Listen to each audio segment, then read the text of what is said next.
The virus does not discriminate between nations and people, nor do the catastrophes imposed by uncertain weather patterns.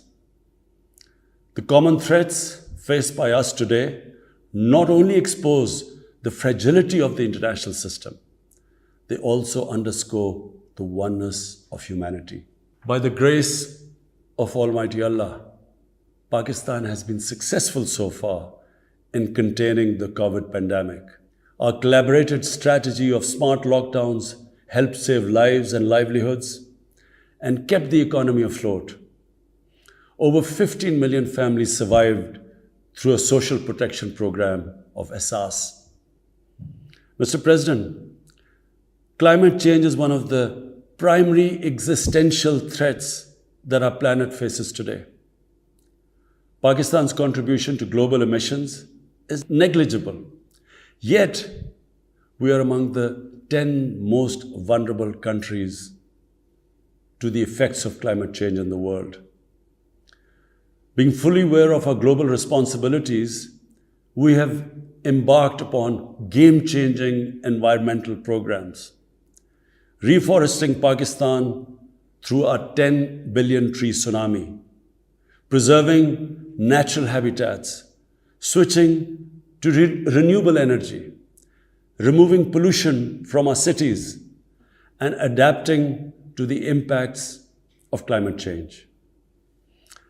To address the triple crisis of COVID pandemic, economic downturn, and climate emergency, we need a comprehensive strategy that should include, number one, vaccine equity. Everyone, everywhere, must be vaccinated against COVID, and as soon as possible. 2, adequate financing must be made available to developing countries. This can be ensured through comprehensive debt restructuring, expanded ODA, redistribution of unutilized SDRs, and allotment of a greater proportion of SDRs to developing countries. And finally, provision of climate finance. 3, we must adopt clear investment strategies which help alleviate poverty, promote job creation, build sustainable infrastructure, and of course, bridge the digital divide. I propose that the Secretary General convene an SDG summit in 2025 to review and accelerate implementation of sustainable development goals.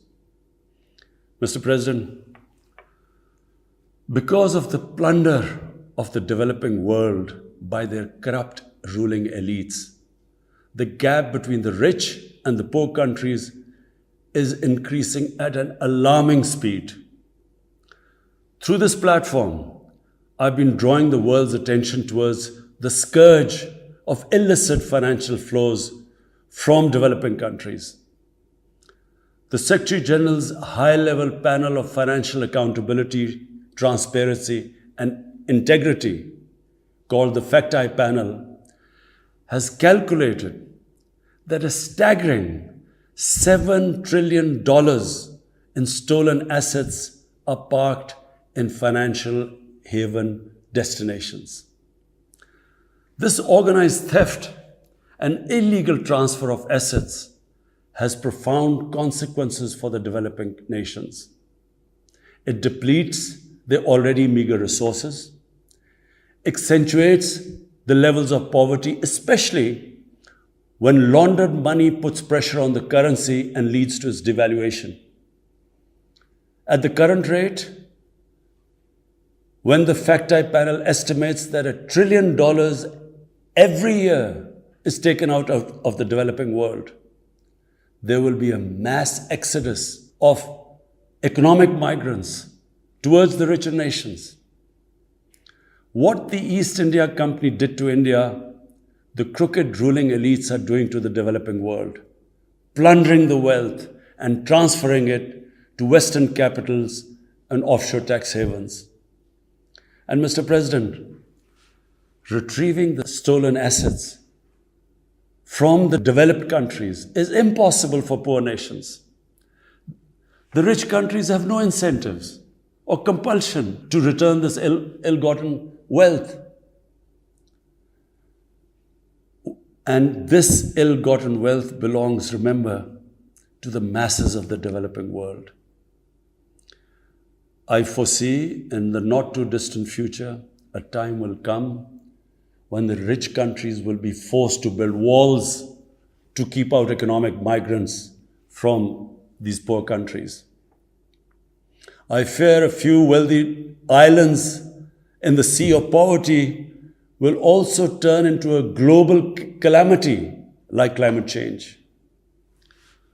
The General Assembly must take steps meaningfully to address this deeply disturbing and morally repugnant situation, naming and shaming the haven destinations and developing a comprehensive legal framework to halt and reverse the illicit financial flows are most critical actions to stop this great economic injustice.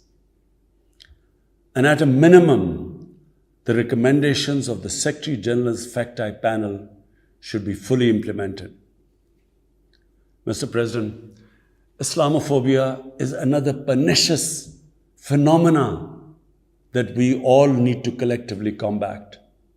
In the aftermath of the 9/11 terrorist attacks, terrorism has been associated with Islam by some quarters. This has increased the tendency of right-wing, xenophobic and violent nationalists, extremists and terrorist groups to target Muslims. The UN Global Counter-Terrorism Strategy has recognized these emerging threats. We hope the Secretary General's report will focus on these new threats of terrorism posed by Islamophobes and right-wing extremists. I call on the Secretary General to convene a global dialogue on countering the rise of Islamophobia. Our parallel efforts at the same time should be to promote interfaith harmony, and they should continue. Mr. President, the worst and most pervasive form of Islamophobia now rules India. The hate-filled Hindutva ideology propagated by the fascist RSS BJP regime has unleashed a reign of fear and violence against India's 200 million Muslim strong community. Mob lynching by cow vigilantes, frequent pogroms such as the one in New Delhi last year, discriminatory citizenship laws to purge India of Muslims, and a campaign to destroy mosques across India and obliterate its Muslim heritage and history are all part of this criminal enterprise. New Delhi has also embarked on what it ominously calls the final solution for Jammu and Kashmir dispute. It has undertaken a series of illegal and unilateral measures in occupied Jammu and Kashmir since 5th August 2019. It has unleashed a reign of terror by an occupation force of 900,000. It has jailed senior Kashmiri leadership, imposed a clampdown on media and internet, violently suppressed peaceful protest, abducted 13,000 young Kashmiris and tortured hundreds of them. It has extrajudicially killed hundreds of innocent Kashmiris in fake encounters and imposed collective punishments by destroying entire neighborhoods and villages. We had unveiled a detailed dossier on gross and systematic violations of human rights by the Indian security forces in occupied Jammu and Kashmir.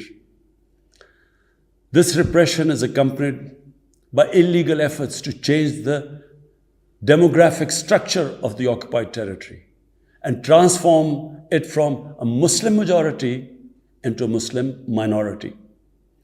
Indian actions violate the resolutions of the United Nations Security Council on Jammu and Kashmir. The resolutions clearly prescribe that the final disposition of the disputed territory should be decided by its people through a free and impartial plebiscite held under the UN auspices. India's action in occupied Jammu and Kashmir also violate international human rights and humanitarian laws, including the Fourth Geneva Convention, and amount to war crimes and crimes against humanity. It is unfortunate, very unfortunate, that the world's approach to violations of human rights lack even-handedness and even are selective. Geopolitical considerations or corporate interests, commercial interests, often compel major powers to overlook the transgressions of their affiliated countries. Such double standards, and the most glaring in case of India, where this RSS BJP regime is being allowed to get away with human rights abuses with complete immunity. The most recent example of Indian barbarity was the forcible snatching of the mortal remains of the great Kashmiri leader, Sayyid Ali Shah Gilani, from his family, denying him a proper Islamic funeral and burial in accordance with his wishes and the Muslim tradition. Devoid of any legal or moral sanction, this action has been against the basic norms of human decency. I call on this General Assembly to demand that Sayyid Gilani's mortal remains be allowed to be buried in the cemetery of martyrs with the appropriate Islamic rites.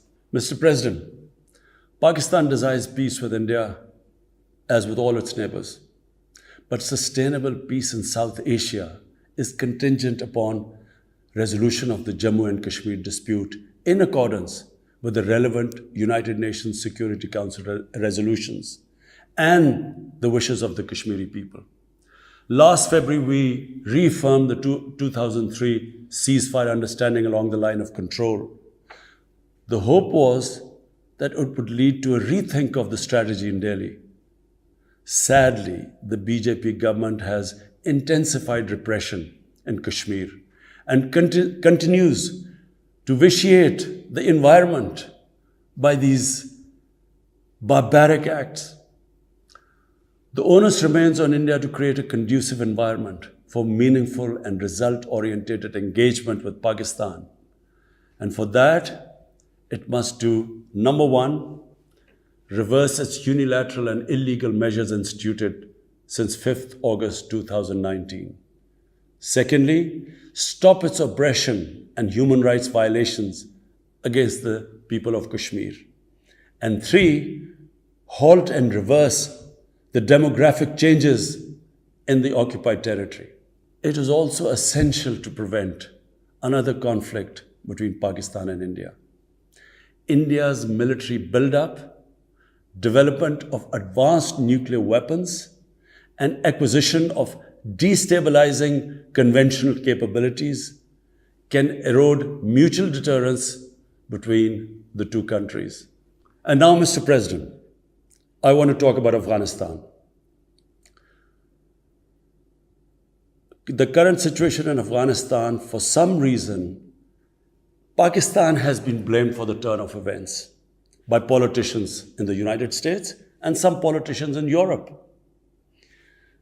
From this platform, I want them all to know the country that suffered the most, apart from Afghanistan, was Pakistan when we joined the US war on terror after 9/11. 80,000 Pakistanis died. $150 billion was lost to our economy. There were 3.5 million internally displaced Pakistanis. And why did this happen? In the 80s, Pakistan was a frontline state in fighting against the occupation of Afghanistan. Pakistan and the United States trained mujahideen groups to fight for the liberation of Afghanistan. Amongst those mujahideen groups were Al-Qaeda, were various groups from all over the world. There were mujahideen, Afghan mujahideen. These were considered heroes. President Ronald Reagan invited them to White House in 1983. And according to news items, he compared them to the founding fathers of the United States. They were heroes. Come 1989, the Soviets leave. So do the Americans, abandon Afghanistan. Pakistan was left with 5 million Afghan refugees. We were left with sectarian militant groups which never existed before. But the worst cut of it was that a year later, Pakistan was sanctioned by the US. We felt used. Fast forward 9/11, Pakistan is needed again by the US because now their US-led coalition is now invading Afghanistan, and it could not happen without Pakistan providing all the logistical support. What happened after that? The same mujahideen that we had trained that fighting foreign occupation was a sacred duty, a holy war or jihad, they turned against us. We were called collaborators. They declared jihad on us. Then all along the tribal belt bordering Afghanistan, the Pakistan semi-autonomous tribal belt, where no Pakistan army had been since our independence, they had strong sympathies with the Taliban, Afghan Taliban, not because of their religious ideology, but because of Pashtun nationalism, which is very strong. Then there were 3 million Afghan refugees still in Pakistan, all Pashtuns, living in camps, 500,000, the biggest camp, 100,000 camps. They all had affinity and sympathies with the Afghan Taliban. So what happened? They too turned against Pakistan. For the first time, we had militant Taliban in Pakistan. And they too attacked Pakistan government. When our army went in the tribal areas for the first time in our history, whenever an army goes into civilian areas, there's collateral damage. So there was collateral damage, which multiplied the militants to seek revenge. But not just that. The world must know that in Pakistan, there were 480 drone attacks conducted by the US. 480 drone attacks. And we all know that drone attacks are not that precise. They cause more collateral damage than the militants they are targeting. So, who did the people whose relatives were being killed? Who did they seek revenge? Against Pakistan. Between 2004 and 2014, there were 50 different militant groups attacking the state of Pakistan. At one point, people like us were worried that will we survive this? There were bombs going all over Pakistan. Our capital was like a fortress. Had it not been for one of the most disciplined army in the world and one of the best intelligence agencies in the world, I think Pakistan would have gone down. So when we hear this at the end, there's a lot of worry about in the US about taking care of the people who helped them, the interpreters and everyone who helped the US. What about us? The only reason we suffered so much was because we became an ally of the US, of the coalition in the war against Afghanistan, where there were attacks being conducted from Afghan soil into Pakistan. At least there should have been a word of appreciation. But rather than appreciation, imagine how we feel when we are blamed for the turn of events in Afghanistan.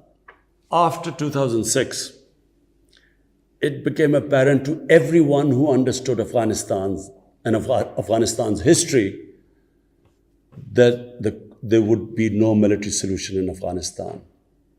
I went to the US I spoke to think tanks. I met at the time Senator Biden, Senator John Kerry, Senator Harry Reid. I tried to explain to them that there would not be any military solution and political settlement was the way to go forward. No one understood then. And unfortunately, in trying to force a military solution is where US went wrong. And if today,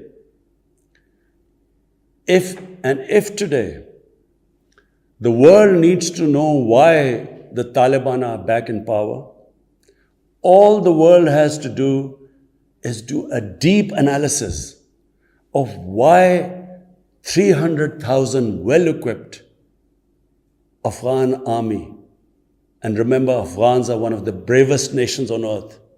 Why did this 300,000 Afghan army give up without a fight?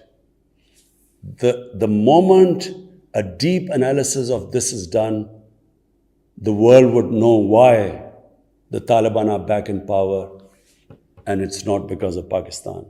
So, Mr. President, right now, the whole world community should think, what is the way ahead? There are two paths we can take.